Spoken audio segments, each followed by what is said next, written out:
Kia ora. What did you just say? Kia ora. I It's have no Maori idea what you're for hello. Oh, okay. I don't even know what that language is. Maori, Maori? the native inhabitants of New Zealand. Ah, okay. Yeah. Not in my vocabulary on this side of the world. Now it is. Start Now it spreading is. that Kia ora. Kia ora. Well, before we jump into things today, there's a very special birthday we have to recognize. And so I thought it'd be appropriate to start the show by saying happy 46th birthday to Apple. They were founded 46 years ago today. You bastard. So at least on my half of the world, it's still April 1st. So that's the only significant birthday going on. All right. Yeah, I saw that post on the subreddit and I thought, oh, that's cool. Shares the birthday with me, not realizing that it was for the first. And I am a lowly second. Lowly April 2nd birthday. So where you are, it's your birthday already. So happy birthday, James. Thank you. Thanks. Great to be here. I think this might be the first time we've had to record an episode on a birthday. I don't remember having a birthday call out before. We've been close. Actually, maybe we've done one where it's been your birthday in my time zone and not in yours. I have a feeling that was the case. Oh, yeah, potentially. Especially if we were lining a recording up with an Apple event, because it seems like their events for iPhones are like regularly around like the day before or after my birthday. So That's right. yeah, that's usually the case that happens that way. But never on, because they wouldn't put an event on September 11. Yeah, probably not. Even 21 years later, probably not. But I didn't put together any special birthday videos for you this year. I'm sorry. That sounds so weird. I really love the special birthday videos. Well, I appreciated the one I got last year too, involving your whole family. So Look, you can just ad-lib something right now. I mean, You've got okay. a voice. You've got a great set of lungs. I'm Take it away. I'm also trying to speak relatively softly because I'm in my parents' home. It's like, Happy you pray out in birthday song. to you. There might be questions. You know what I could do, actually, now that I think about it? I can pull up last year's video and just play that. No, don't. I think we've covered my birthday quite long enough. All right, on to the next topic. All in on HomeKit. All in on HomeKit. Okay. Yeah. So as I established last show, I'm in the process of buying a house and nearing very close now at this point to closing on it. So I've been putting a lot of thought into the kind of stuff I want to do and banging my head against the wall on a lot of things like flooring choices and paint colors, roof color to some extent. But the easiest choice for me has been what kind of smart home accessories I want to use. And I decided I'm going to get 100% in on HomeKit. I'm going to ditch the bridges I've been using in the past to kind of make like my Nest accessories half work in the Home app. But you still had to pay for Google storage for them, and you wouldn't have to with Right. HomeKit. Right, yeah. And all of my home installations in the past have been done with the intention that this is a temporary thing. And so my cameras haven't been installed like to the degree of quality that I would want to on a home that I intend on staying long term. I'd put a lot more effort into hiding the wires away and things like that. And if I'm going to go through all that effort, I want it to be cameras that I'm actually happy with and not ones that I'm going to be taking down in another couple of years anyway. Mm-hmm. So for that reason, I think I'm going with just the Linksys stuff, or not Linksys, Logitech Circle View cameras. they're pretty cool. I actually didn't realize, having heard about them in the past, that they are HomeKit only accessories. Like, there's not even a companion Logitech app. They just pair with the Home app. Oh, that's great. Yeah. I hate having to like manage some things in the Home app and then some things in the manufacturer's app, and it's just a big mess. And then they have to sync. That's the case with Philips Hue. Like, they always had to sync settings between the two, and sometimes they wouldn't. And That, yeah, Hue is specifically a nightmare that I would also love to get away from, and probably leaning towards smart switches, instead of, like, in the form of Lutron, instead of going with smart bulbs. Because, yeah, like you said, those Hue bulbs, I'd spend a good afternoon renaming every bulb in my house, like, after a move, and having everything configured correctly in the Home app, just to accidentally open the Hue app later, and it syncs like all the old bulb names back into the Home app. oh, so annoying.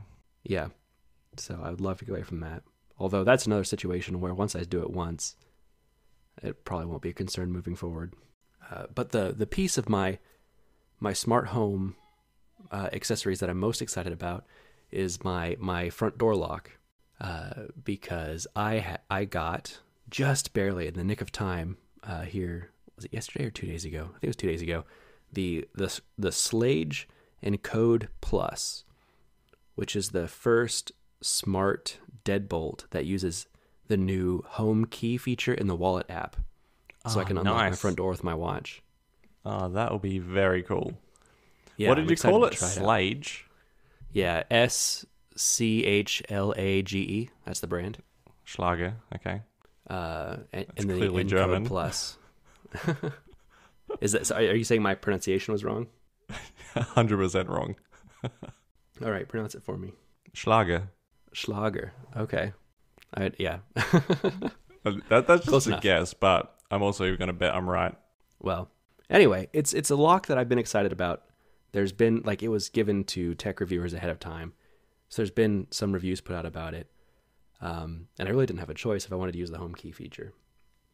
But it was not available until a couple of days ago, and there was no known launch day. So I was on the wait list with their website to, like, let me know when it launched. And I got an email, like, bright and early in the morning a couple of days ago. And I thought, oh, this is cool. I'm going to wait until I get a chance to, like, go back by the house so I can, like, pick the finish that's going to match the existing hardware and goes good with just the surrounding exterior trim and things like that. I didn't think it would be a big deal until a couple hours later, Mac Rumors put an article about the first Apple Home Key smart lock is up for sale. And then at that point, I thought, I better order one right now just in case they all sell out really quickly. And so I tried to buy multiple smart locks through, like, Home Depot.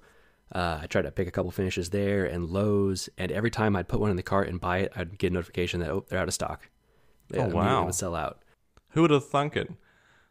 Smart lock's like a hot item selling off the shelves. Well, this is just the only one. So I guess people in the same boat as me, like tech enthusiasts, are all jumping on this. So I was able to get one from a website called build.com, which is not a website I've heard of before. But it was included in the Schlager email about places to buy it, and was not mentioned in the Mac Rumors article. So they were staying in stock there. Nice. So I was able to order one from that website, and I got the most, like, modern and, like, techie looking one. It's like a matte black rectangle box. It's going to be my, like, the hardware on the front of my door, which was one of the options I was leaning towards. I was having a hard time deciding between that and there's some, like, more classic. It's got, like, some, like, beveled edges, and it's, like, in a nice bronze color to, like, match older door hardware. So it's not just the finish that you can choose. It's actually got some design elements as well that you need to match up with your house. Right, exactly. But unfortunately, all the older style ones, which is what I was initially leaning towards, sold out immediately. So I got the very modern, just matte black rectangle, and I found they also sell like surrounding door hardware, like the actual door handle and things, in the same matte black, like squared off style. So I'm gonna order one of those as well so that everything matches up. So once you've got this in your door, do you need power running to it? I'd assume yes. It's got batteries. So it doesn't need mains power, just battery power. Right. Okay. What are we talking for batteries? I think it's a few AA's. I've lived in the past with not smart locks, but like deadbolts with the keypad entry on them. And my experience is those batteries last for a little over a year before you need to replace them. And then they give you plenty of warning ahead of time. And in these like dumb keypad locks, it's just like a light and a beep that lets you know you need to change the battery soon. But I imagine these smart locks that, connect with the Home app, I'll probably get a notification, well ahead of time that I need to change those batteries. Yeah, okay. So the batteries need to act as the NFC part of it, and it also turns the bolt, or do you have to then put your hand up and turn the bolt? It also turns the bolt, and it also, runs the local Wi-Fi connection to connect with the Home hub. Double A's. That's amazing. Yeah. And speaking of battery power, the cool thing about this new HomeKey feature is because it uses NFC, even if my phone dies while I'm out and about, I can still use it to unlock my front door. Because the iPhone's NFC works regardless? It's kind of the same concept as Find My, how even if your phone is turned off or dies, it's not fully out of power and still pinging the Find My network, even when it's off. Okay. So through that same concept, the HomeKey feature will work with a dead phone or watch. But wait, the HomeKey feature doesn't require the biometric authentication before you can unlock it? So anyone with your phone could unlock your front door? In the same way anyone with my front door key could unlock my front door, yeah. Okay. So I don't think that's really a loss in security. And then it does have a keypad on the front still as well. So if I don't have a phone, I can still enter a code to get in. And a traditional keyed lock, so I'll also have a physical key. So there's lots of ways to get into the house. And your watch as well will unlock it if you don't have your phone. Right, yeah. So it's just kind of cool, techie thing. I'm excited to try it out. Put some lithium AAs in there, I think, just to make sure you get the best out of it. Right. It's supposed to be delivered tomorrow, and I might have a hard time not getting it out and playing with it well outside the box, because I think I'm still between 1 and 2 weeks away from actually closing on the house and getting moved in. So I might have a hard time being patient enough to hold off until then. Just do some experimental installs on your parents' front door. I'm sure they'd be cool with that. Oh yeah, they'd love that. Yeah. Are they tech-phobe to any degree? No, I wouldn't say that. My mom just bought AirTags for like my dad's car keys the other day. Does he keep losing them? Yep, that's a regular problem for him. So he even put one in his wallet, which sounds crazy to me for how thick they are. But my dad has a very thick wallet, so I don't even know if he'll notice it's in there. Yeah, some people just have really thick wallets. I'm the polar opposite of that. I can't understand it. And some people will even put these like inch-thick wallets in their back pocket and sit on it, and then wonder 20 years later why their spine curves to the left. Yeah, my wallet is just big enough to hold like 4 or 5 credit cards, and that's all that ever goes in there. Mate, I don't even have a wallet. That's how anti-wallet I am. So how do you carry around the few things that you would need? I think we've had this chat before. So driver's license here is not mandatory carry. All my cards, I haven't carried cards for years. Just have my phone and my watch for Apple Pay, for paying for anything. And what else do I have? A key for the car and the front door. Wow. Yeah, I guess that changes a lot when Apple Pay is accepted everywhere. Yeah, literally everywhere. It's either Apple Pay, it's either like contactless pay, or like we don't take cards, it's cash only, which is also rare, but we take cards, but it can't be contactless. There's none of that. I had an experience the other week.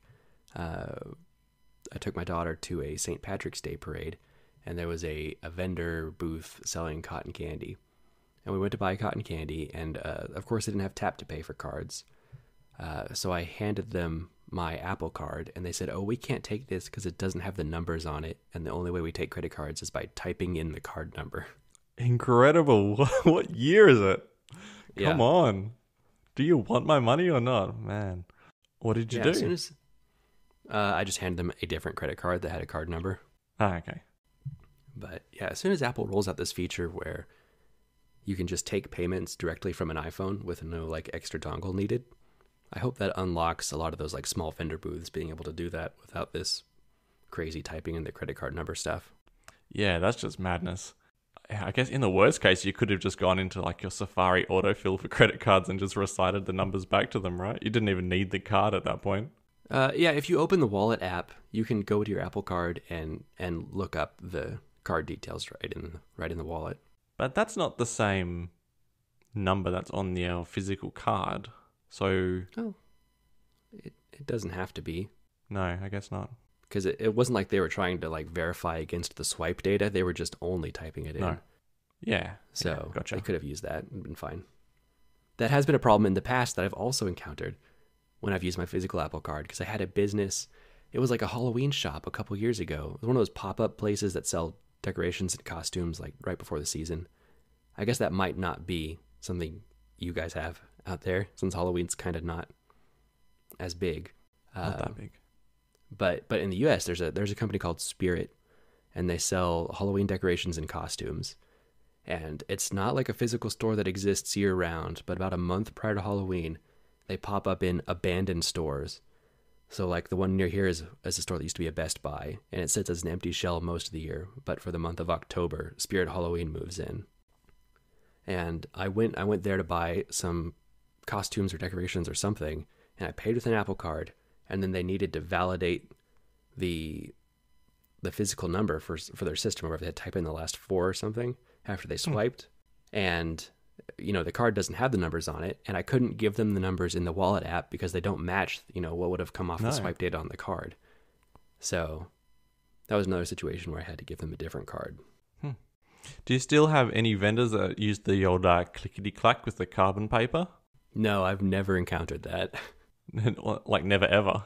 No, I think the only experience I've even have like seeing one in person is when I was like an accountant for Walmart. I was like, there was like one emergency backup one we had if all the computers went down. That's it, yeah, for power outages. But wait, what? You were an accountant for Walmart? Yeah. We kind of danced around this last episode where I talked about my very loud college roommate and how I had to be up at 4 a.m. for work.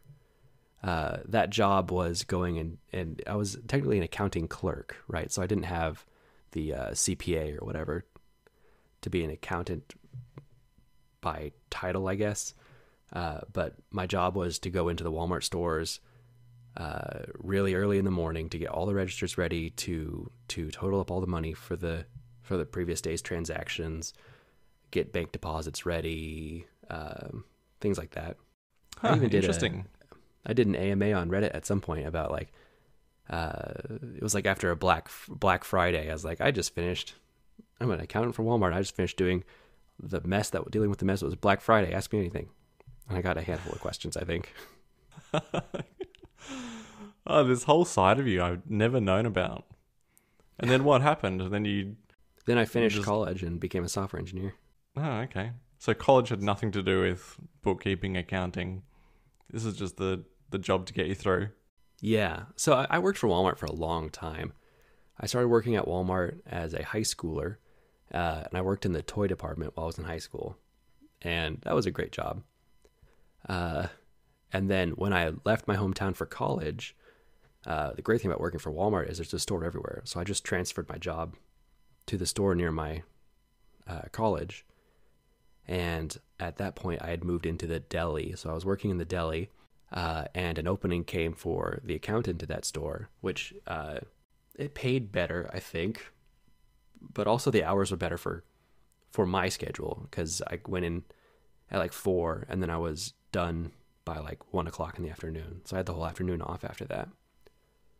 So I did that for a couple years until I transferred schools halfway through university. And so when I moved to a different town, I also moved to that Walmart in that new town. And I worked in the electronics department for a year until I got promoted to department manager. And I had maybe the title of department manager for 2 weeks. And then I quit to be the online medical record manager at the hospital in town instead. So I am a Cool. Walmart veteran. Yeah, sounds like it. So what is your COVID situation out there? Wait. Have we finished talking about HomeKit yet? We've only really talked about the doorbell. Okay, well, I can talk through some of my other smart home choices. The lock, I mean, not the doorbell. Yeah, we talked about the lock. I talked about that I'm doing the Circle View cameras by Logitech. The cool thing about those too is that they're indoor-outdoor. So that's right. Like the Nest cams, you had to buy like special high durability ones for outdoor, and they're way more expensive. But these ones are the same, so that's cool.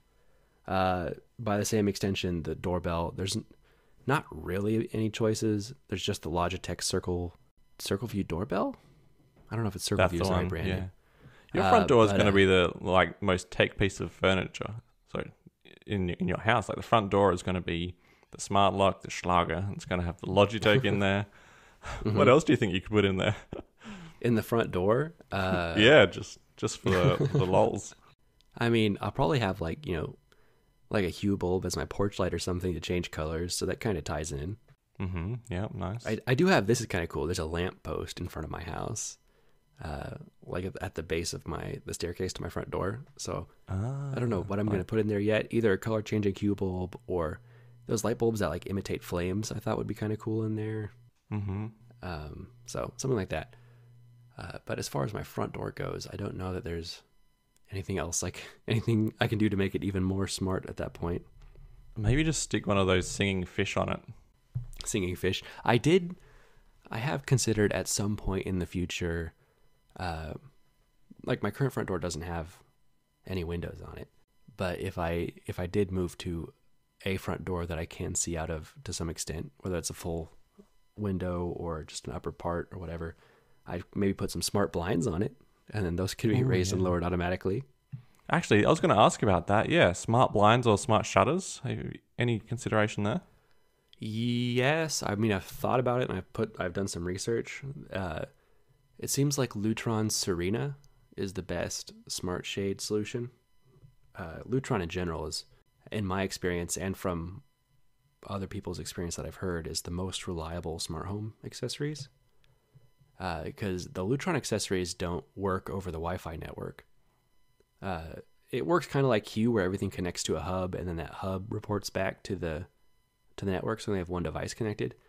But Lutron uses like RF to talk to their hub instead of it's either ad hoc Wi-Fi network or Bluetooth or whatever other devices are using, and those are way more susceptible to interference or just not always communicating, whereas the RF that the Lutrons use has been bulletproof in my experience. So as many Lutron devices as I can get, I want. And Lutron Serena seems to be the best smart shades, but they're extremely expensive. So that is not an initial investment I'm going to make. Most of my windows are double wide windows. Oh, really? Okay. So, and Serena shades are kind of, custom fit to the window. And so I was looking at like $500 per window I wanted to put shades in. Oof. Yeah. Yeah, that could run you a fair bit in the end. And that's like the indoor shade, right? Not an outdoor roller shutter? Right. I'm not familiar with a roller shutter. What are you even referencing there? Oh, right. It's, well, I suppose, imagine if you had a blind, a shade, but it's on the outside, typically made from metal. You'll have it's like a garage door for your windows. It's quite typical here, actually. Yeah. Yeah, that is not something I've seen in the States. I haven't even got to test this yet. I have got a power retractable awning that goes over my back porch. Cool. Also cool. So if it's, I've never actually tried to roll it down. So it may end up, like when I actually get there and roll it out, find that it's either like very moldy or full of holes or who knows what condition. It just completely falls off the wall. Right. So we'll have to I don't know. I don't know what I would do at that point. Either figure out how to replace it or take it down. Well, if it's not HomeKit enabled, I think you should probably just take it off the wall anyway. Well, I don't think there are HomeKit enabled shades like that. No. Or awnings. You said at the start that you're all in on HomeKit. So okay. If it doesn't exist in the HomeKit ecosystem, everywhere that I can be. Okay. All right. Well, speaking of doors, I'm gonna have HomeKit garage door openers. I need to do some more research into this. My gut reaction to this is Chamberlain MyQ is a very good smart garage door opener. My parents have it and control it with HomeKit, and it works good for them. So that's what I assume I would go with, but I haven't actually done research to see what other brands there are or what kind of integrations they have. But that'll also be have an automation that works well enough to say, when I get home, open the garage door? You can, yes. The cool thing about CarPlay is that in that, like the card view, you swipe fully to the left there. It is smart enough that when you approach your house, it will present you with an open garage door button. So you can just press the button to open and close the door. Nice. So I will probably play with that and see if an automation is warranted, but I think the buttons probably be good enough. All right, so we've done lights, we've done the doors, we've done the shades and the garage door. Smart ceiling fans. That's something else I've been looking into. Okay, yeah, definitely. That's a tough nut to crack, because you can either go. It's kind of the same as light bulbs. You can either get a smart fan or smart fan control switches. And surely Lutron does something. Yes, they do. They have switches for controlling ceiling fans as well. But what that requires is your home to be wired to have separate switches for your ceiling fan and the light. And I think I have some rooms in my house that have separate switches for fan and light, and then some rooms that's just one light switch turns both on, and then you control them with the pull chains. And so I would either have to do a little bit of rewiring to have all those smart switches, or just put a smart ceiling fan in instead. So I'm not completely sure what direction I'm going to go with that. I mean, as far as what smart ceiling fan I'd use, Hunter has a lot of HomeKit compatible ceiling fans, and some of them look pretty good. So I'm pretty sure that's the route I'd go. They're like twice as expensive as a regular ceiling fan though. So anywhere that I can use a Lutron switch, I would rather go that way because it's going to be cheaper and I assume more reliable as well. What about just typical climate control? Oh yeah, my air conditioner, I have an Ecobee. I've had that for so long it didn't even register as a new exciting thing. That's moved me quite a bit.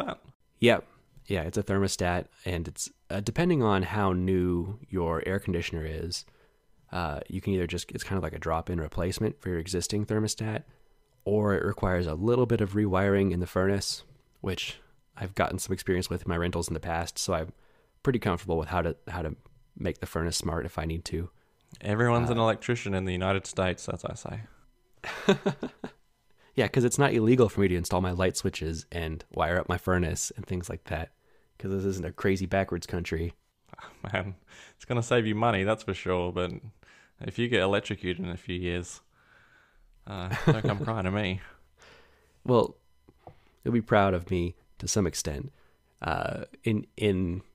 Saying my younger years makes me sound old, and I'm not old, but like in my early 20s, when I would do this, I would just do it still with all the wires live, and just be careful not to touch anything.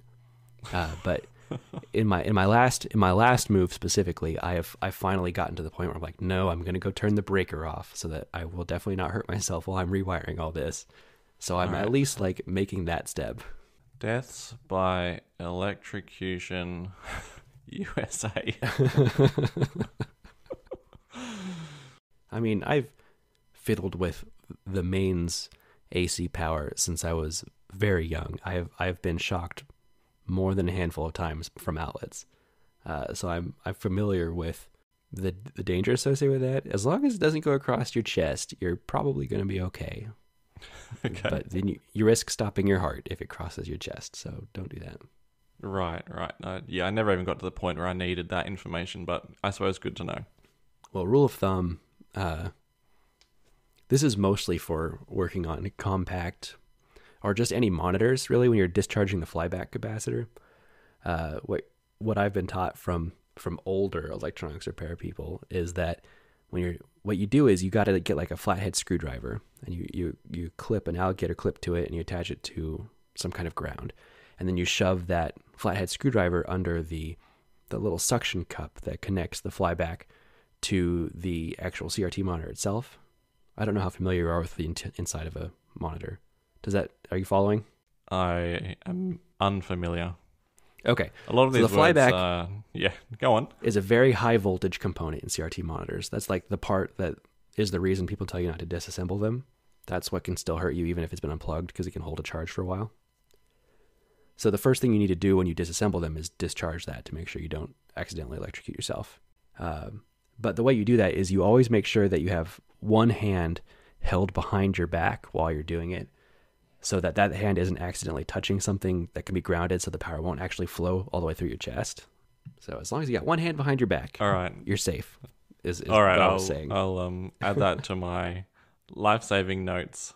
You can keep that in mind next time you are wiring your doorbell. Oh, that's practical doorbell advice as well. I thought it was just for my CRT disassembly note. Anything high voltage that could potentially stop your heart is a good way to do it. The doorbells generally aren't high voltage, and I think you said yours was like a mechanical doorbell. My current doorbell? Yeah, it's entirely mechanical. It involves like raising this appendage attached to your shoulder and then bringing it towards the door at velocity, just to raise the person inside the house. Makes it sound like this. Oh man, you guys are so low tech out there. Hey, what do you mean out there? You're the one that lives in the middle of nowhere. You're out there in the outback. That's what you're picturing, isn't it? Kangaroos down the street. Yeah. Yeah. You got like tumbleweeds and there's sand everywhere. Now, I'm waiting for the Logitech CircleView doorbell to be released. Last I checked, which is only a few months ago, it was destined for Australia, but not here yet. Some people had hacked up the US one with some weird power supplies that matched what it required, but I wasn't really into all that. Interesting. Maybe after this show, I'll go and have another look. Well, I think those are wired doorbells too. So if you don't have an existing doorbell wiring in place, that would be tricky to install for you without having to add that power somehow. Yeah, okay. Could be a problem. There could be wiring for a doorbell that has since been removed and is still in the walls. I should probably go and have a look for that. Yeah. In my last rental, when I had the Google Nest doorbell installed, when I moved in, it had a wireless doorbell, so there was no wiring. And there's adapters you can get that plugs into an outlet, and then you just run the wires to the doorbell. And that worked fine. And I'm sure you can find the equivalent out there as well. Oh, yeah, for sure. All right, when's your move-in date then? Has your house got a new roof? Because that was coming. The roof is being installed next week, depending on weather. So it could be as early as 2 days from now, but it's also it might rain, so it might be close to the end of next week. But the bank has finished their underwriting, so I'm completely approved. That's all done. The appraisers come out and appraised the house. So all we're waiting on is the roof we put on. The appraiser's got to come back and say, yep, that's a new roof. And then we're done.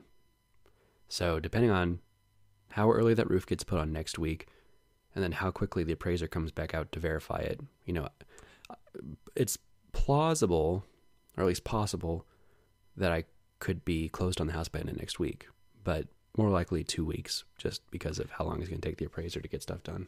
And that's just kicking off you getting in there and painting it and smartening it up and all that. So still a few weeks more, at least, off moving in.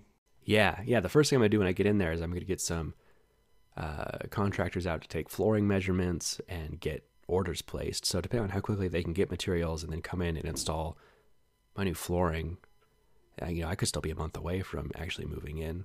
Yeah, man. Quite the project, isn't it, to move house? Yeah. So, I mean, if they say it takes a month, that's probably not the end of the world because I want to repaint every single room and I want to do that before the new floors come in. So. Wait, are you doing that yourself? I'll have some help, I assume, from friends and family. Are you allowed to paint your own walls in the USA? That's a joke, right? Yes. Okay. Easily picked. Well done. April Fools. Yeah, right. Yeah. Did you get any good April Fools in? No, but my daughter is an April Fool's genius in her mind. She's just been saying random off the wall stuff to me since she woke up this morning, and I just pretend that I believe her, and then she says April Fools, and she thinks she's the smartest person in the world because she's gotten me so many times today. Very cute. Mm-hmm.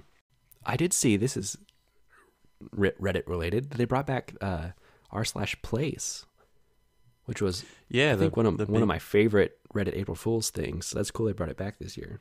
Yeah. Looks totally different to the first time it happened. So it's a big pixel board for people who don't know about it. Where maybe you better describe it because I don't really remember how it works. Yeah, I don't know the dimensions of it, but it's just a big board that you can place 1 pixel every 5 minutes. And so all of Reddit collaborates together to like draw pictures 1 pixel at a time. That's how it starts. Then it usually ends up, some tech savvy people write bots to do it. And so things start to materialize and be more permanent as bots are trying to maintain them. But it's really cool to like watch what communities are able to collaborate together on to design and what causes are important. Like for right now, at least last time I checked, I assume it hasn't changed much. Like there was a very large like Ukraine flag running across to all of our place earlier today, which was neat. Lots of like American universities all carved out a little section like to put their logos or mascots. Lots of memes are drawn on there. Some businesses, I saw GameStop had like their NFT store being advertised via pixels they'd drawn. So the final picture is really cool to see when it's all done and they close our place and don't let anyone draw anymore. But also watching the time-lapse videos is really neat to watch people battling over areas of the board and what gets drawn and erased and then comes back. And it's a really cool community project. Yeah, I'm seeing the Stussy sign, the EU flag, Star Wars, Norway, Brazil. Yeah, it looks like countries are pretty big. Mm-hmm. Fairly well represented. Oh, the Linux penguins there. There was a lot of stuff. The Void last time, which was like this black mass that started to spread and was like taking over a big part of the board and it was turning everything black. And then everyone fought back and it got like shrunk back down. And yeah, it's cool to watch it evolve. Nice. Did you make any contribution? I placed 1 pixel this morning in like a random spot, but I haven't really looked back at it except to see how it was evolving, a couple hours ago. What is the red flag with the C and the star? The flag of Turkey. Okay. Okay. I'm not on there right now. Let's see. Yeah. Actually, a couple of flags of Turkey. I wonder why Turkey's so big. Oh, yeah. That is big. How many subscribers does r/Turkey have? 500,000. Yeah. And the entire subreddit is full of place posts. Place coordination. Of course. Yeah. This is stuff you gotta like zoom in to like individual segments and really look around to fully appreciate the stuff that's being done. Oh yeah, you look for hours. Too much to take in at a zoomed out level. There was a really cool thing that was done last time is that when the final picture was done, there was companies like selling puzzles of the final picture. So that'd be cool if they did something like that again. COVID in 2022. Yeah. I just wanted to ask. I was just wondering, how does your society work nowadays when it comes to COVID? Because what's prompted this is Hannah's has gone back to school, is in school halfway through first term, and there was a positive case of COVID in his classroom. Really? And yeah, what, you saying like you're surprised by that? Yeah, because there was like no cases in all of Western Australia. So I'm surprised to hear it got as close to home as his classroom. Yeah, I'll bring you up to date first. So yeah, we, back at the start of COVID, we stopped it out. We had no traffic in and out of the state for like 2 years. So we had no COVID here. But of course, you can't just like close the borders indefinitely. So the borders opened up and now COVID's everywhere. So that's Western Australia now. So I guess, I'm also asking this because I think the way that my city's experienced COVID is totally different to probably most of the world, since it, wasn't here and now is here in 2022. Yeah, prior to opening back up, what was like your state's like vaccination rate? Was it common for people to be vaccinated, or was that not something everyone was worried about because, there was no cases? No, we hit pretty high vaccination rates. I think it was at least like 85%. Oh, wow. Probably before we opened up. Okay. Yeah. So one child in his class was tested positive, and so on that day, everyone was sent home just to do like the rapid test at home. And then the rule now for him is he can go to school, but he can't leave the house. But apart from school. But everyone else in the house is totally free to go about their business. And to me, that just seems totally nonsensical because he's in a house with us. If he's got COVID, then we're probably going to get it as well. And we're totally free to do whatever we wanted if we wanted to. So spread COVID around the community. It's already in the community. So yeah. So it started, kicked off my brain like, what is everyone else doing? Does this sound like a scenario that you've been through? Does it sound nonsensical to you? I mean, yeah, that the way that's being handled sounds very silly. The fact that he's allowed to go to school but not leave the house, but you are, none of that makes sense. None of that goes hand in hand together in my mind. He's either, contaminated and needs to be completely isolated along with the whole household, or he's not and he's fine to leave. But any middle ground is kind of silly in my mind. As far as how it's handled here, at least around where I am, pretty much everyone's gone back to like the pre-pandemic normal. We don't, it's not acknowledged. Most people don't wear masks. But I think we're in a lull right now as well, at least in the US. Because I know the county health offices, not for where I am, but for the town I just moved out of a couple years ago, who I still follow on Facebook because I worked for them, post their COVID statuses every week, and have reported 0 cases of anyone in the hospital for COVID for like the last couple months. Yeah, right. So our numbers are very low and people are acting like it. And it's not the first time in the last couple of years that this behavior's happened. And then, some new variant has started spreading and we've governors or like maybe smaller town city officials or county officials have then like tried to reinstate some of like the mask mandates and things like that. But every single time it gets reinstated, it takes a little less than the last time and fewer people do it. And I think if we got to this point where, unless it was a really serious variant that came back again, I don't think hardly anyone would be wearing masks anymore.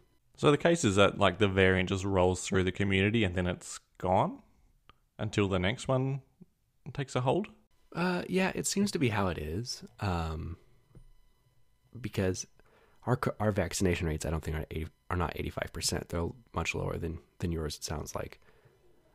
But for the people that are vaccinated, if we get it, then it's very mild and you might not even notice that you have COVID. You just feel slightly under the weather for a day or two, and then it passes in a lot of cases. But yeah, I'm honestly don't have a strong feeling because maybe there's just a lot of people that are catching it and have developed some natural immunity at this point because our whole country was infected, so now everyone's got some degree of natural immunity. So that's how we are fending off the variants to some extent to be in these lulls. I don't have enough insight into that, but that's just kind of where we're at the moment.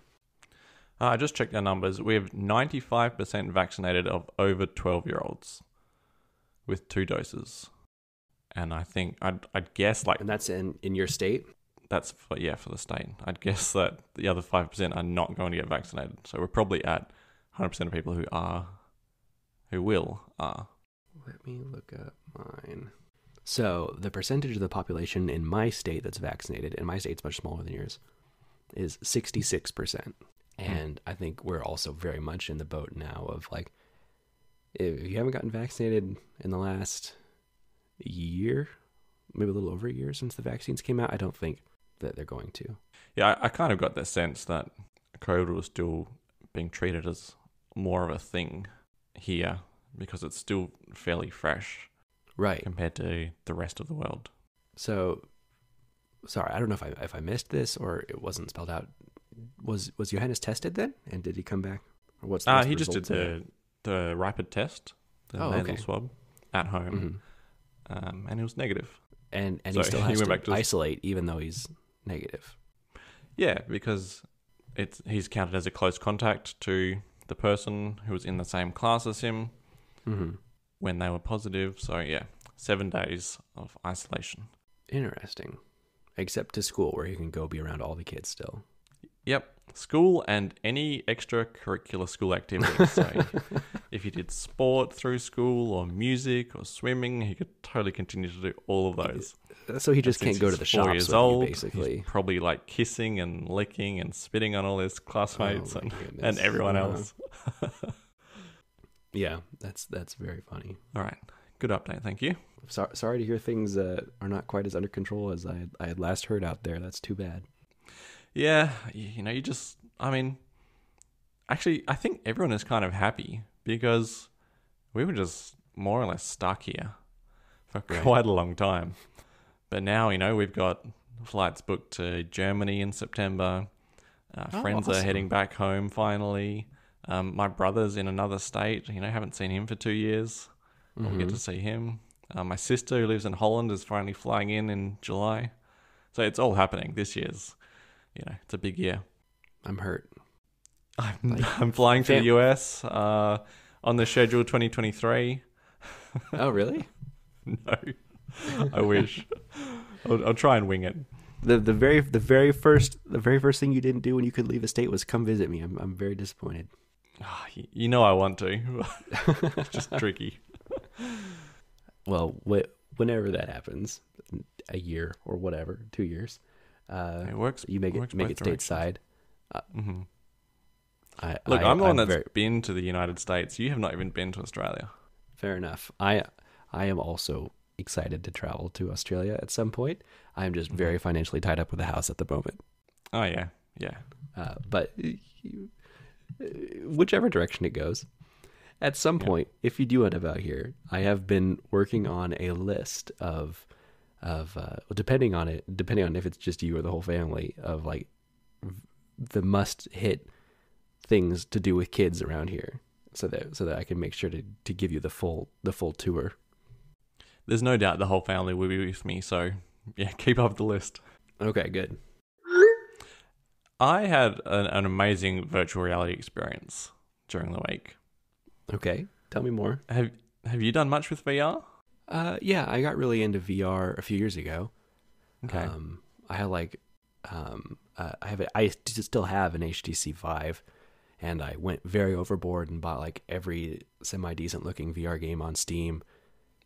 When that was new, and then for the couple years after. But my interest in that has waned to the point of like not using it, and it was only like the last 4 years probably it's been set up only for guests to mess with when they come over because I haven't touched it.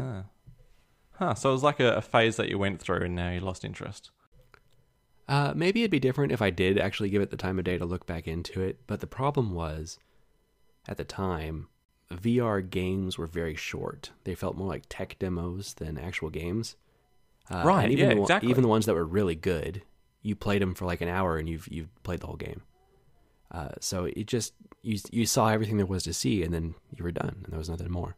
Yeah, that's my experience too. Like you sit on the roller coaster, but and you feel sick for a few minutes, and then you take it off and you're done, or that sort of thing. Or you look around a room, but you can't really move. Or I'm thinking like way back and sitting in a retail store that might have had a VR headset set up to try, but I've never actually had one at home, or no one I know has had one until this week. Okay. So I pretty regularly visit a friend and we just play like racing sims like F1 or Assetto Corsa or anything like that. So we've got like the wheel set up and the pedals and like I had like a triple monitor surround, and we're not sim racing nerds or anything like that, but it's probably the only game I play regularly. And so he got an Oculus Quest 2 and we tried it out in Assetto Corsa, and it is like mind-bogglingly good at how much it makes such a massive difference to how well you can actually play a racing game. It's night and day. Like you couldn't go back to a screen, even a triple monitor surround setup, to play a racing game, because you would just feel like you're hamstrung. You can't judge corners or apexes or speeds or anything, but with a VR headset, and suddenly you can. And I was totally blown away by it, and it's made me want to get one. It really feels like you're driving, yeah. Yeah. So I have probably the poor man's setup of that, which is like I got the Logitech like steering setup, whatever it is, like the steering wheel with like the resistive feedback when you crash into walls and things like that. And yeah, that was really fun to play for a while. But you should totally invest in VR, or maybe you should wait until Apple's VR headset comes out. That's something I was pondering, but I don't know if Apple's going to like have a racing game just ready to go. Well, Right. Firstly, because Apple's headset's supposed to be like a standalone unit. Right. Yeah, even if it had a racing game, I'm not sure it would connect to those physical accessories. Yeah, exactly. I did a quick search, and there doesn't seem to be any standalone headset that'll plug into a steering wheel at the moment. So you're pretty well stuck with PC VR, which I'm totally fine with. So yeah, the Quest 2 that my friend bought can do both. Can do standalone or PC VR, which is pretty cool. So I'm not sure if waiting for Apple's is going to get me anywhere. It's probably just going to delay me, 12 months and getting the one I could buy today. Probably, and yeah, I think if gaming is your main focus for VR, then whatever Apple offers is probably not going to scratch that itch.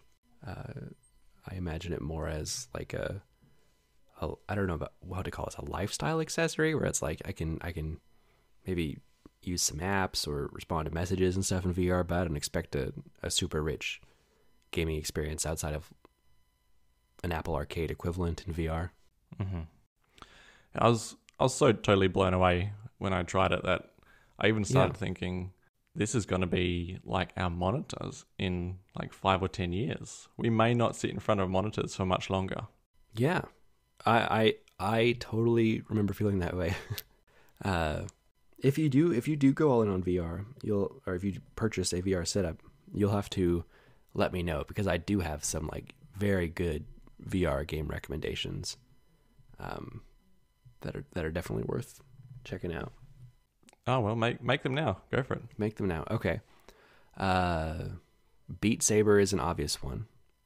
If you're into rhythm games at all, that is the VR game that everyone who's ever played my VR set has returned back to. So that, in my mind, is a must-have. There is a game called I Expect You to Die, which is like a VR escape room game, and it's very good. It's a VR game you can play. You actually play it entirely from a seated position. So it was a good game to take breaks once you're worn out playing a more active VR game. You play this one from a chair. But if you're into escape rooms, it's very good puzzles, and it was designed very well. It felt like more than a tech demo. It felt like there's a lot of polish put into it. Actually, just on the topic of sitting down to play, one reason I kind of was resistant to VR is that I had no interest in like standing in a space by myself with some goggles on and like moving around. That just, I don't know, that just totally put me off. But if you're talking about like sitting in my computer chair or the couch and holding a controller, that, you know, that sounds incredibly appealing. Yeah. And including sitting at like a racing wheel and having some pedals on the floor. That's my kind of VR. I think if you get some really good immersive room scale VR games, you might change your tune. There's a game called Vanishing Realms, which is also an extremely good VR game where you're playing as, I guess this is kind of like an RPG. You're in a medieval like castle setting, and so you're doing sword fighting or spell casting or bow and arrow. That's a little bit more room scale, but you're exploring this castle and fighting monsters, and that's, I think, maybe my favorite VR game or second favorite. And it's second to, if it's second, it's second to Super Hot, which is another one that would require quite a bit of motion. It was a workout to play. Like, I was sweating by the end of playing these sessions. So if you think of it as a workout, you might get into it more. But Super Hot has an interesting mechanic to it where time only moves when you are moving. So if you stand still, time freezes. Yeah, nice. And it puts you in different scenarios where you've got like enemies attacking you, either with guns or running up to punch you or things like that. And you've got to try to like use your environment to beat them first. And so it's kind of like the Matrix scene, right? Because you control speed of time, so you can dodge bullets in slow motion if you move slowly. And it's a very good game, but it's also very physically involved. Is that the one I see screenshots of where everyone is white and then the bullets are like bright red? So the level design is mostly white, and then the enemies are bright red. So I think it's the same game you're thinking of. Sounds like it. It's an extremely good game. So that would be my recommendation as if you're going to get VR, these are the base games you got to get. Vanishing Realms, Super Hot, Beat Saber, I Expect You to Die. If you get those, you're going to have, it's a good mix of different kinds of games, and they're all very good, more than tech demo kind of games. All right. As soon as I get tired of Assetto Corsa, I'll come back to this podcast and listen through that list again. Okay. I don't think any of them are extremely expensive either, so it'd be a minimal investment to add those to your Steam library. Yeah, cool. Speaking of investment, it's going to be quite an investment though if I wanted to do this, because I don't have a PC, I don't have a steering wheel, and I don't have a VR headset. So, yeah, add those together. Yeah, well, I actually don't even know what VR equipment is selling for these days, because I bought the original HTC Vive when it was still new. I paid like $800 for it, but I don't think VR costs that much anymore. Yeah, well, these are Australian dollars, so knock like 20% off, I suppose. But the Oculus Quest 2 was 400 and something. I think high 400s. Looks like the Vive Cosmos was like 800, but then you have to add all the like the room sensors and stuff, but that was like another step up in quality. And then there's like the absolute budget basement ones as well, which you can get for less than 100, but I don't think you should really bother with those. The quality of the Quest 2 was good. I didn't have any complaints. I mean, maybe if I tried like what's the Vive Pro 2, I might see how good it can be. But for spending $400, I think you get a lot for your money with the Quest 2. Yeah, I've been not actively involved in VR long enough that I'm not super familiar with how good those inside-out tracking solutions are, where it's all in one. But I believe, as far as I'm aware still, if you want like the best VR you can get right now, I think the Valve Index is still like the best VR setup you can get. I don't know if those are available in Australia or what they cost out there, but they've got the best controllers of any VR system, where It actually like tracks your fingers individually, so you can grab something to actually pick it up, and when you release it, the controllers are strapped to your hands, so you actually let go of the controllers, but they don't drop. And Cool. the most in-depth experience there. But I think they were pricey. All right. Spice cream. What the hell is that? Well, we'll get to that next. Wait. We've got one more of mine on the list. yeah, go ahead. iCloud storage limits. I don't know how much of a topic this will be, but Okay. with all the 4K video I'm recording, I'm going to run out of iCloud storage. The 2 terabyte plan. Now I know you can buy another 2 terabytes on top of that, but by 2024, I think I did a quick calculation and I'll be out of that as well. And at the rate that Apple increases these storage plans, I don't think 4 terabytes is going to be improved upon by that time. So what do I do? This is like tech support. Tech support question for you. Well, I would hope that Apple gets to a point of updating their storage plans more frequently as they release things like this rumored 48 megapixel iPhone this year that can record 8K video. They're going to have to recognize that they need to increase their storage plans. So hopefully that happens in the next 2 years. But if it doesn't, what are you recording so much 4K video of? Is it just family videos, or is this work stuff that's filling up your storage, or where's this all coming from? No, this doesn't even count work stuff. Well, work in quotes. This doesn't count stuff that I do for my YouTube channel, because like a single 10-minute video for a YouTube channel could be like half a terabyte of storage. There's no way I'm putting that in iCloud. It'd just be ridiculous. So yeah, I'm talking about just family stuff, and 4K seems to take up like 10 megaseconds, so it's pretty easy. And these calculations I did is me being like fairly restrained in what I record as well, and trying not to do like 5-minute videos, because suddenly you've got like a 5 gig video. Yeah, it's just family stuff. There's nothing crazy. What's the frame rate? Are you using 4K 60 or are you doing 4K 30? I try to stick to 4K 30. Yeah.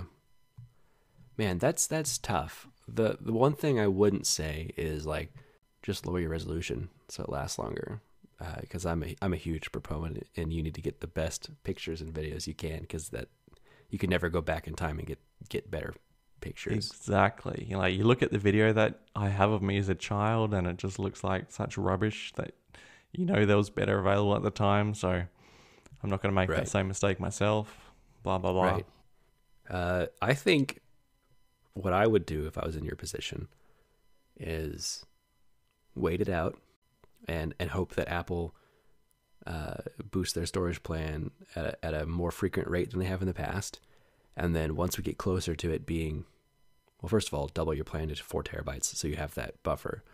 But then once we get close to, we're running out of 4 terabytes, they haven't done anything yet. At that point, you're going to have to start either moving the least important videos to like a separate backup, or you just take the oldest stuff and move it out, or however you can see fit to clear up your iCloud. But I don't think that I would worry about it just yet, especially if you feel like you've got 1 to 2 years. If you add an extra 2 terabytes, I think there's a good chance that they'll do something by then. That's an idea. Yeah, have like a second photo library. And because if I move stuff between photo libraries, it should keep all the metadata and all that. Mm-hmm. And it'll just be a local one. I mean, you can't have 2 iCloud photo libraries anyway, so it'll be local just by default. Yeah, it's unfortunate that you're in the position you have to do that, but you are, I'm sure, not the most extreme example of people using their photo libraries. So this has to be an issue that will only get worse with time. The longer iCloud photo library exists, the more people are going to have terabytes and terabytes of photos.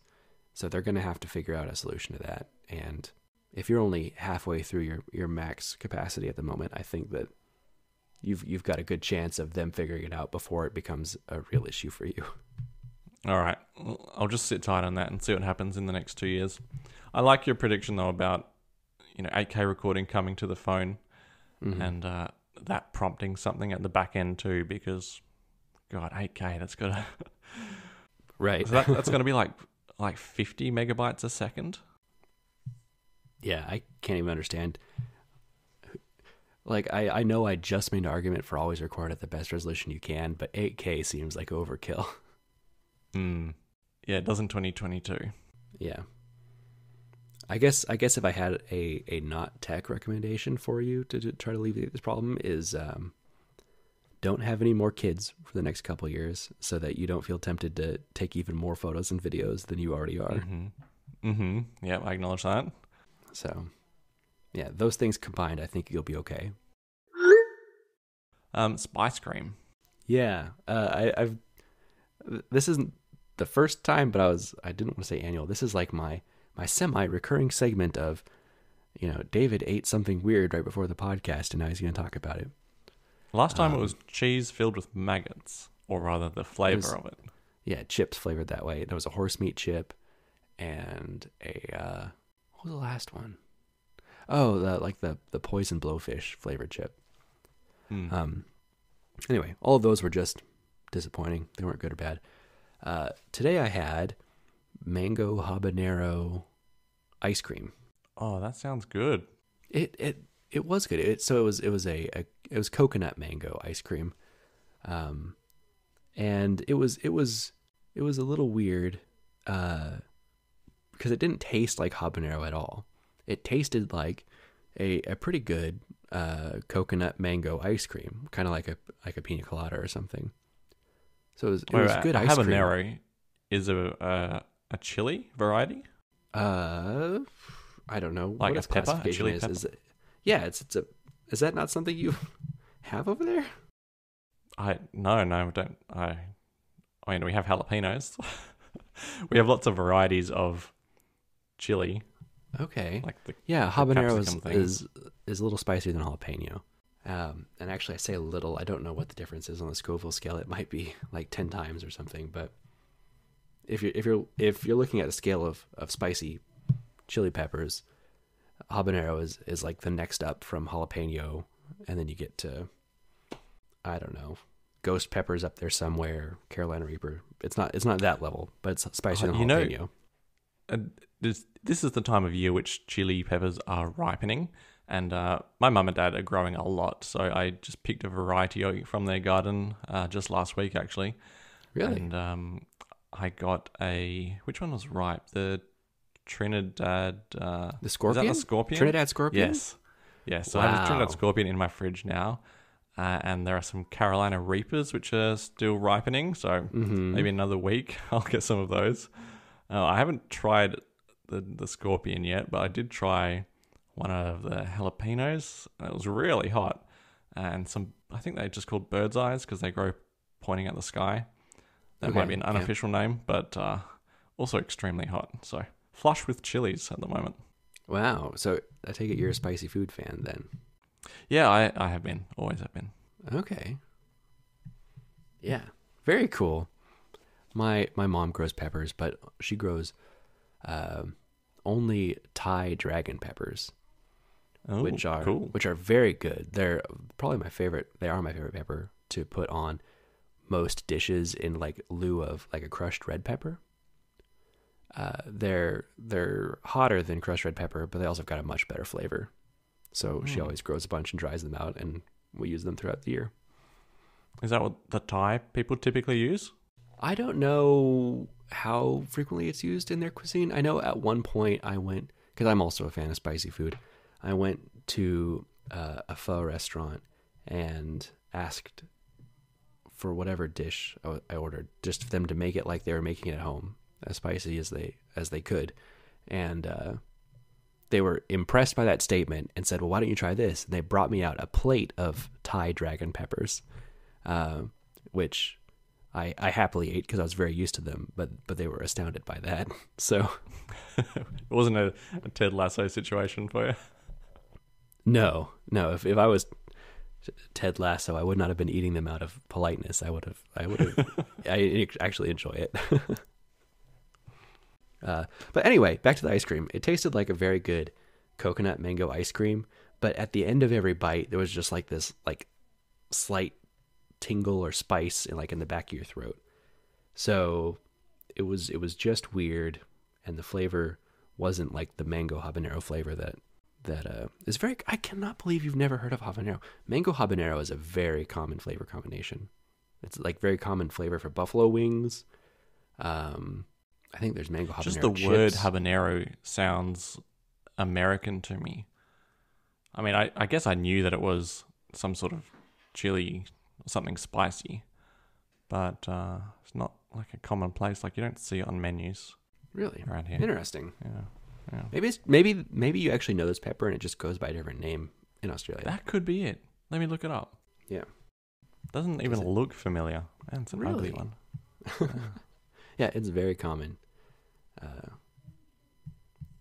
Maybe it's a North American thing. I don't know. I mean, it comes from Cuba. Okay. Oh, no, the Amazon. Sorry. Okay, so still America's. Huh, it was once the world's hottest chili. Yeah, amazing. Anyway, it was fine. It probably would have been better without it, just because it didn't add flavor. It just added a weird tingle to your mouth. I find that's often the case with, like a chili chocolate or anything that people think to add chili to. It's often just a little tingle at the end, and you don't get too much of a flavor. Right. Yeah, and that's disappointing. I really enjoyed the flavor of the jalapeno, though. I think I'm leaning more towards that as a personal preference for like a spicy flavor, a spicy flavored thing, a flavored spicy thing to add to a dish. A nice ripe like garden fresh jalapeno is very good and very spicy, much spicier than you can usually buy in the store. Yeah, it was, yeah. Because like Subway does jalapenos, and you don't get too much out of them, and they don't really taste like anything either. Yep, exactly. I guess they've been pickled and lost a lot of that garden freshness. And then finally, the very last thing I threw in here is just that 15. Wait. What? Good morning. Good morning. Now I can put in the jingle. Or the sound effect. Good. This could be really quick, like message sent sound effect, message received sound effect, or however you do it. All right, let's do it. All right. iOS 15.4.1 was just released, and apparently addresses a battery drain bug that was introduced in 15.4. And the only reason I threw this in here was because I was going to ask you if you had experienced battery drain issues in 15.4. I might have. Who knows? My battery's so crap that just having a phone is a battery drain issue for me. Okay. Yeah, it's getting pretty bad. It's not so bad that I would take it in to get the battery swapped yet. I'm still, I think it might be money wasted, and I prefer just to buy a new phone when I can. Mm-hmm. But also, I don't think I would notice a battery drain issue. But my mother-in-law has been complaining recently because she just bought the new SE. Actually, it might have been the SE2. Anyway, she got an SE a week ago, I think. And, she's in Germany, so I don't get the full story. I just get, the odd WhatsApp message that I have to decipher from German to English. But she has been complaining about the battery drain issue. I thought I'd solved it because Solitaire had used 35% of her battery in the last 3 hours or something from the screenshots she sent me. But even after deleting it, she still said her battery was draining too quickly. And I suspect she might have had the 15.4 bug, although I also suspect I'll never know the real answer or cause because we've stopped talking about it. Well, if she, unfortunately, picked up an SE2 instead of the new SE3, those are also have the worst battery life of any iPhone, that's been for sale in the last few years. So hopefully she got the 3 because the battery life is allegedly at least much better on those. But I will say, I have noticed the battery draining a bit faster to an extent. Like my 2 a.m. show no edits, my battery is red at that point, which I'm not used to. Usually at 2 a.m. my battery is still. I've never had an issue with my battery dying on me at any point, and I've gotten close at a few nights. And this is in the regular size 13 Pro. Yeah, this is just the regular sized. So the Pro Max can last days. Yeah, and the 13 Pro Max is even better. Right. So yeah, I think it is partially this battery bug because this battery should be doing me better than it has been the last, I don't know, couple weeks at least. Okay. Have you installed 15.4.1 already? I didn't go out of my way to do it. I'm pulling up my settings app right now to see if it installed last night. I tried to do it yesterday and it just wouldn't find that there was an update, so... Oh. Yeah, I still have the pending update, so I need to install that. See, iOS 15.4. iOS is up to date. Same as yesterday. I cannot get it on there. Weird. No, I've still got a beta profile installed. Maybe that's got something to do with it. It's probably about time I removed that. Oh, yeah, I'm sure that's not helping your battery. Because if you are getting Yeah. beta versions, then it's doing a lot of extra logging back to Apple. So that would That's definitely be hurting your battery life. All right, I am James VDM on Reddit and on Twitter. And I'm Jellywoot on Reddit and Twitter. And the show notes will be posted on reddit.com/r/bluebubblepod. Ooh. We're just making the sound effects ourselves now. Well, if I'd done the one at the start as well, I wouldn't even have to worry about that third audio track and pulling him out of the sound effects library.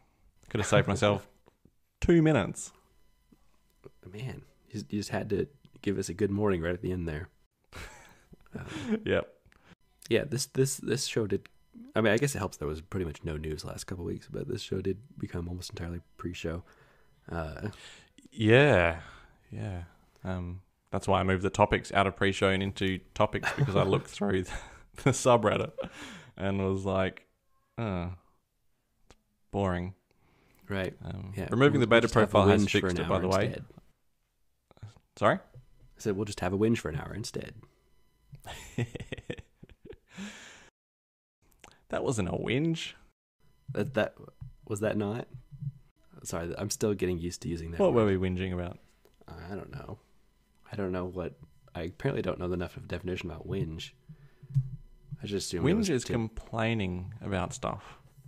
Oh, is it? Okay, then I've misunderstood that for the last 4 years since you introduced that word to me. Really? Oh, I hope you haven't Yeah. been spreading it under the wrong. No, I only Wrong say it to definition. you. Okay. I assumed having a whinge was just like rambling about pointless stuff. Ah, right. That was my context clue. No. Very specifically complaining. Okay, good to know. Yeah, I don't think we were complaining about much then. No, nothing. Maybe iCloud storage and Battery life. the lack of habanero flavor in ice cream. Yeah. Do you have birthday plans? It's a little bit... yeah, we kind of have birthday plans. Okay. It's also kind of tricky because, we can't leave Hannes at home by himself. Right. You know how you get freebies on your birthday from a few shops? The plan was just to hit them all up, but just bring the food back to the car and just do it that way. What kind of freebies do you get out there? Like, our best bet is maybe you'll get a scoop of ice cream or something for free, but that's about the best you can get anywhere. Scoop of ice cream is a thing. I've actually made the list of the things that I would like to do today. So, free coffee at Gloria Jean's.